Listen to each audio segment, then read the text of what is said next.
बिस्मिल्लाहिर्रहमानिर्रहीम। अज़ीज़ तलबा अस्सलामुअलैकुम। बेटा आप बोर्ड एग्ज़ाम में खड़े हैं और आपने सॉल्ट परफॉर्मेंस कर ली है, आपने रेडिकल को एनालाइज कर लिया है। अभी मसला ये है कि how to write a salt. अभी मैं आपको बताऊंगा कि अगर आपका सॉल्ट स्पेशल ग्रुप में है तो आपने कैसे लिखना है। अभी तमाम पॉइंट्स को जो आपने वहाँ पे एनालाइज किया है उनको लिखने का तरीका आपको बताऊंगा ताकि आपको आसानी हो और आप अपना सॉल्ट जो है वो आप बोर्ड एग्ज़ाम में कंप्लीट लिख सकें। और याद रखिए कि परफॉर्मेंस करने के बाद अगर आप सही तरीके से लिखते नहीं हैं it means you will get zero mark, क्योंकि लिखने के नंबर होते हैं। आइए बेटा मैं आपको समझाता हूँ कि आपने लिखना कैसे है। बिस्मिल्लाहिर्रहमानिर्रहीम। बेटा आए आपको मैं बताता हूँ कि सॉल्ट स्पेशल ग्रुप का रेडिकल है तो आपने किस तरह लिखना है। बोर्ड एग्ज़ाम में आप परफॉर्मेंस कर चुके हैं। लिखने का तरीका ये होता है कि सबसे पहले आप टॉप पर सॉल्ट नंबर लिखें, जो भी सॉल्ट नंबर है। जैसा कि देखें मैंने इधर लिखा हुआ है 25। आपका सॉल्ट नंबर 5 हो सकता है, 10 हो सकता है, 30 हो सकता है। बेटा कोई भी सॉल्ट हो सकता है, आपने वही सॉल्ट नंबर इधर मेंशन करना है जो आपको बोर्ड एग्ज़ाम में दिया गया है। फिर उसके बाद आपने टेबल बनाना है। टेबल बनाने में आपने फिर लिखना है टॉप पे एक्सपेरिमेंट्स, ऑब्जर्वेशंस, इन्फ्रेंसेस। पहला जो टेस्ट करना होता है वो ड्राई टेस्ट होता है। जैसा कि पहले भी मैं आपको बता चुका हूँ कि ड्राई टेस्ट जो है उसके 3 टेस्ट हैं। पहला टेस्ट है physical state of the salt. आप बोर्ड एग्ज़ाम में जाते हैं तो बेटा आपने सबसे पहले सॉल्ट को 2 उंगलियों की मदद से आपने ऐसे रब करना होता है और चेक करना है कि उसकी क्रिस्टल फॉर्म है या पाउडर फॉर्म है। जैसा कि ये सॉल्ट, ये मैं आपको जो लिखने का तरीका बता रहा हूँ, इस सॉल्ट की जो फॉर्म है वो क्रिस्टलाइन फॉर्म है। फिर हम उसी के सामने लिखते हैं, अगर क्रिस्टलाइन फॉर्म है तो वो या तो थायोसल्फेट होता है, या फिर वो नाइट्राइट होता है, या फिर वो क्लोराइड होता है, या फिर ब्रोमाइड होता है, आयोडाइड होता है, या फास्फेट होता है। इसी तरह दूसरा टेस्ट जब हम करते हैं तो दूसरा टेस्ट होता है कलर ऑफ द सॉल्ट। यहाँ पे आपने देखना है कि सॉल्ट का कलर क्या है। वाइट है, ब्लू है, येलो है, लाइट ग्रीन है। बेटा उसी हिसाब से आप सॉल्ट का कलर लिखेंगे। उसके सामने जैसा कि हमने वाइट लिखा हुआ है तो जो हमें जो सॉल्ट दिया गया था उसका कलर वाइट है। जब वाइट कलर में होता है तो इसमें बेटा ज़्यादा चांसेस होते हैं या तो वो कार्बोनेट होता है, या वो बाइकार्बोनेट होता है, क्लोराइड होता है, आयोडाइड होता है, या फिर एसीटेट होता है। फिर ड्राई टेस्ट का तीसरा जो टेस्ट होता है वो होता है smell of the salt. Smell of the salt में हम देखते हैं उसी तरह 2 उंगलियों की मदद से आप सॉल्ट को लें, रब करें और अपनी नाक के करीब इसको ले जाएं और इसकी स्मेल नोट करें कि स्मेल क्या है। अगर विनेगर लाइक स्मेल है तो वो 100% एसीटेट होता है, और अगर विनेगर लाइक स्मेल नहीं है तो वो कोई भी सॉल्ट हो सकता है। विनेगर क्या होता है? विनेगर हम सिरका जो किचन में इस्तेमाल किया जाता है। अब ये जो सॉल्ट हम आज परफॉर्म कर रहे हैं या जिसका लिखने का तरीका आपको बता रहा हूँ उसमें smell of vinegar is not observed. No smell of vinegar, it means acetate is absent. ये फिर उसी के सामने आप जैसे आपको नज़र आ रहा है उसी तरह लिखेंगे, एसीटेट इज़ एब्सेंट। बेटा इसके बाद हमने गैस आइडेंटिफिकेशन करना होता है रेडिकल के लिए।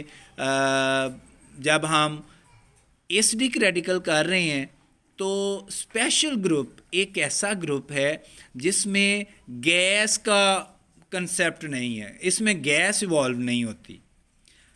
ड्राई टेस्ट के बाद दूसरा टेस्ट जो है वो है ग्रुप आइडेंटिफिकेशन। ग्रुप आइडेंटिफिकेशन में हम सबसे पहले क्या करते हैं, ड्राई सॉल्ट टेस्ट ट्यूब में डालते हैं। ड्राई सॉल्ट टेस्ट ट्यूब में डालने के बाद उसमें हम डाइल्यूट HCl डालते हैं और अगर ज़रूरत पड़े तो उसको गर्म करते हैं, ना ज़रूरत पड़े तो गर्म करने की कोई ज़रूरत नहीं होती है। अब हमने इसमें ये ऑब्ज़र्व किया कि no reaction is taken place, जिससे हमें पता चला कि dilute acid group is absent. It means carbonate, bicarbonate, sulphide, sulphite, thiosulphate, nitrite और एब्सेंट। फिर हमने क्या किया, हमने टेस्ट ट्यूब को वॉश किया। वॉश करने के बाद दोबारा से हमने उसमें सॉल्ट डाला और कंसनट्रेटेड H2SO4 इस्तेमाल किया। फिर अगर ज़रूरत महसूस करें तो गर्म कर लें, otherwise no need at all to heat the salt. अब इसमें हमने ये देखा कि again no reaction is taken place. इससे हमें पता चला कि concentrated acid group is also absent.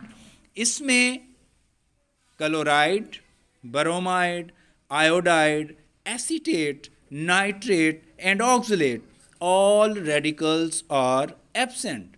अब हम बढ़ते हैं स्पेशल ग्रुप की तरफ। अब हमें थोड़ी सी उम्मीद लग गई है कि हमारा जो सॉल्ट है वो हो सकता है कि वो स्पेशल ग्रुप में हो। उसके लिए आप दोबारा से टेस्ट ट्यूब को वॉश करेंगे। टेस्ट ट्यूब में आप ड्राई सॉल्ट नहीं डालना। जब स्पेशल ग्रुप की बारी आती है, आपका डाइल्यूट एसिड ग्रुप एब्सेंट हो चुका है, कंसनट्रेटेड एसिड ग्रुप एब्सेंट हो चुका है, अब स्पेशल ग्रुप आप करना चाह रहे हैं तो आपने ड्राई सॉल्ट टेस्ट ट्यूब में नहीं डालना।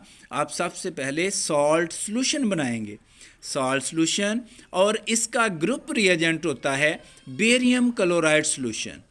अगर आप बेरियम क्लोराइड सॉल्यूशन डालते हैं और चेक करते हैं, ऑब्जर्व करते हैं कि कौन सा कलर आप प्रेसिपिटेट आया है, you will observe white precipitate, तो उसके सामने आपने लिखना है वाइट प्रेसिपिटेट। फिर इसी तरह इन्फ्रेंस में आ जाएं। इन्फ्रेंस में उसी के सामने आप लिखेंगे स्पेशल ग्रुप इज़ प्रेजेंट। जब स्पेशल ग्रुप प्रेजेंट हो जाता है तो इसमें may be sulphate, may be phosphate, यानी दोनों में से कोई एक रेडिकल मौजूद है, या सल्फेट मौजूद है या फिर फास्फेट मौजूद है। अब हम आगे बढ़ते हैं रेडिकल आइडेंटिफिकेशन, क्योंकि पहले भी मैंने आपको बताया है कि बेटा इसमें गैस इवॉल्व नहीं होती, स्पेशल ग्रुप में नो गैस इज़ इवॉल्व। तो फिर हम रेडिकल आइडेंटिफिकेशन पे आ जाते हैं। रेडिकल आइडेंटिफिकेशन के लिए हमने क्या करना है, हम इसमें जो प्रेसिपिटेट वाइट प्रेसिपिटेट बना है उसमें हम कंसनट्रेटेड HCl डालेंगे। कोई भी प्योर एसिड डाल लें। जब हम कंसनट्रेटेड HCl डालते हैं तो प्रेसिपिटेट इनसॉल्युबल, अगर प्रेसिपिटेट इनसॉल्युबल होता है तो फिर सल्फेट श्योर शॉट, अगर प्रेसिपिटेट सॉल्युबल हो जाता है तो फिर फास्फेट। अब इसमें आप गौर से देखें कि जब हमने above precipitate plus concentrated HCl, इसमें प्रेसिपिटेट इनसॉल्युबल है, इसी के सामने हम लिखेंगे कि sulphate is indicated and phosphate is absent. और अगर प्रेसिपिटेट सॉल्युबल हो जाता है तो फिर हमने यहाँ पे क्या लिखना था, phosphate is indicated, sulphate is absent. इसी तरह जब हमें रेडिकल का पता चल जाता है तो फिर हम पहुँचते हैं कन्फर्मेटरी टेस्ट पे। जेंटलमैन याद रखें, बोर्ड की तरफ से ये इंस्ट्रक्शन होती है, एडवाइस होती है ये हमें बताया जाता है कि आपने कम से कम 2 कन्फर्मेटरी टेस्ट ज़रूर करने होते हैं, अदरवाइज़ आपको नंबर नहीं दिए जाते हैं। तो कन्फर्मेटरी टेस्ट में पहला जो टेस्ट है वो है सॉल्ट सॉल्यूशन, और उसमें हम डालते हैं lead acetate solution. Lead acetate का फार्मूला क्या होता है? PbCH3COO whole twice. जब हम लेड एसीटेट सॉल्यूशन डालते हैं तो उससे वाइट प्रेसिपिटेट बनता है। इसी तरह हम इन्फ्रेंस में लिखेंगे सल्फेट इज़ कन्फर्म्ड। इसी तरह दूसरा जो कन्फर्मेटरी टेस्ट है उसमें हम लिखेंगे salt solution plus strontium chloride solution. अब इसमें ये देखें 2 टेस्ट हमने किए हैं। एक पहला जो टेस्ट किया उसमें सॉल्ट सॉल्यूशन और लेड एसीटेट से किया है, दूसरा जो है वो सॉल्ट सॉल्यूशन और स्ट्रोंशियम क्लोराइड सॉल्यूशन से किया है। तो दोनों में वाइट प्रेसिपिटेट आए हैं। अब हम जो दूसरा कन्फर्मेटरी टेस्ट कर रहे हैं उसी के सामने हम दोबारा लिखेंगे सल्फेट इज़ कन्फर्म्ड। जब सल्फेट लिखना है तो बेटा उसकी वैलेंसी भी लिखनी होती है। इसी तरह जब 2 कन्फर्मेटरी टेस्ट आपने निकाल लिए, इसकी कंफर्मेशन हो चुकी है, आपने कंफर्म कर लिया है, तो लास्ट इसमें जो स्टेप होता है वो होता है रिज़ल्ट। रिज़ल्ट में आपने लिखना होता है the given salt contains acidic radical, क्योंकि आप एसिडिक कर रहे हैं ना, एसिडिक रेडिकल सल्फेट। पहले सल्फेट का आपने पूरा नाम लिखना है SULPHATE, फिर ब्रैकेट में सल्फेट का आप सिंबल लिखेंगे और उसकी वैलेंसी मेंशन करेंगे। तो जेंटलमैन इस तरह ये लिखने का तरीका होता है। I hope all of you are very clear about how to write a acidic radical. अगर आप मेरे पैटर्न को फॉलो करेंगे मैं आपको गारंटी देता हूँ you will get good marks. अगर आपको लिखने का तरीका समझ आ जाए तो मुझे दुआओं में याद रखिएगा। अल्लाह हाफिज़, अस्सलामु अलैकुम।